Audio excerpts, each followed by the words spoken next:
Viña y otros nombres han quedado asociados en la memoria colectiva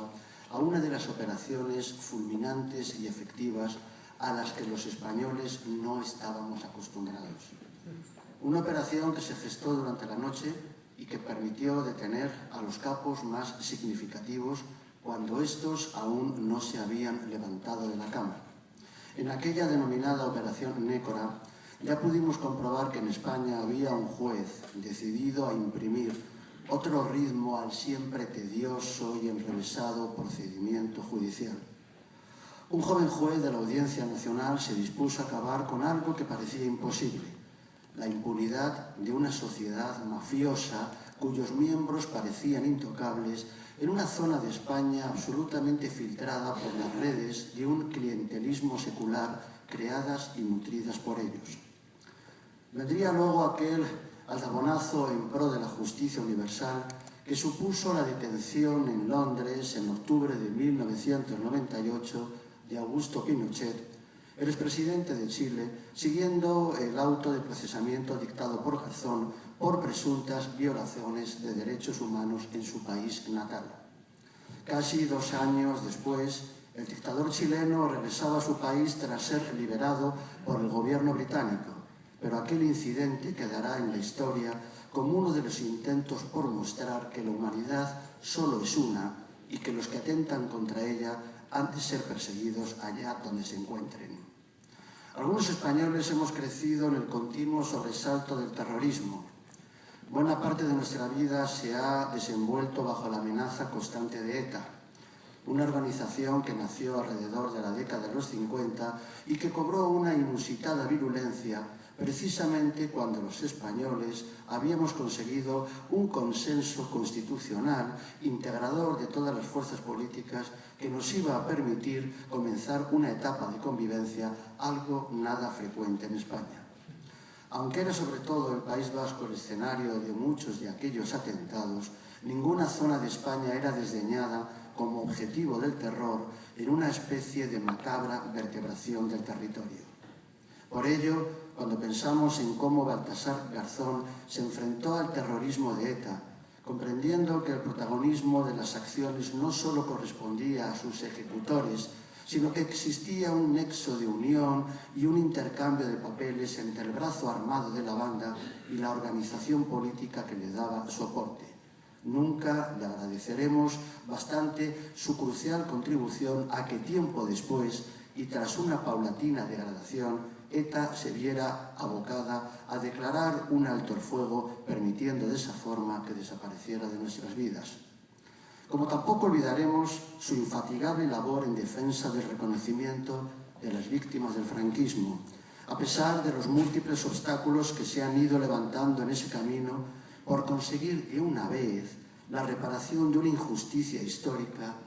como es mantener en el olvido y en paradero desconocido los miles de españoles que cayeron víctimas del odio y de la venganza una vez terminada la Guerra Civil, una lucha en la que Baltasar Garzón expuso su carrera y prestigio. A veces las comparaciones sí son buenas. Déjenme hacer una relativa al modo de interpretar la justicia universal. Mientras Baltasar Garzón intenta dar apoyo legal a Julian Assange, que sufre una campaña internacional de acoso y lleva enclaustrado en la Embajada de Ecuador en Londres varios años, una exministra española de Asuntos Exteriores, Ana es su nombre, y que con tanto entusiasmo arrimó el hombro para que España participara en la guerra de Irak, se ha convertido en la defensora de Berlusconi. La exministra pretendía que la Corte Europea de Derechos Humanos de Estrasburgo levantara la inhabilitación que pesa sobre Berlusconi por fraude fiscal en su país para que éste pudiera presentarse a las elecciones europeas. El denodado esfuerzo con que Garzón ha intentado denunciar y perseguir una de las peores lacras de la sociedad española, como es la de la corrupción, ha sido el desencadenante de una pésima consecuencia para su trayectoria humana y profesional, que está en la mente de todos.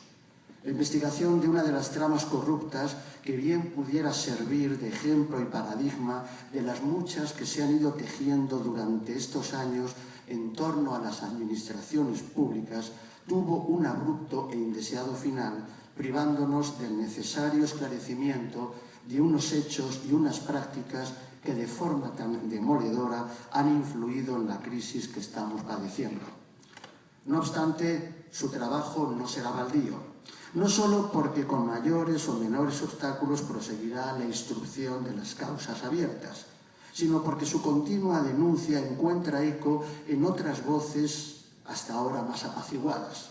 No hace muchos días, alguien tan poco sospechoso como Eduardo Torres Dulce, fiscal general del Estado, sufrió un ataque de claridad en su exposición ante la Comisión de Justicia del Congreso de los Diputados. Allí puso el dedo en la llaga al señalar la escasa efectividad que el sistema judicial tiene contra la corrupción. He querido repasar brevemente algunas de las actuaciones que mejor definen al invitado que tenemos entre nosotros. Quisiera ahora rendirle público homenaje por su permanente entrega y por los servicios que ha prestado a la sociedad en general y a la española en particular. Una labor que merece nuestra sincera y honda gratitud y que si hoy, en la inmediatez y el fragor de las luchas políticas, no ha encontrado unanimidad, estoy seguro que la historia será generosa con el hombre que hoy se sienta con nosotros, pues tantos son los motivos que le asisten para que figure en ella en lugar destacado. Juez Garzón, bienvenido a la Escuela Española de Middlebury College.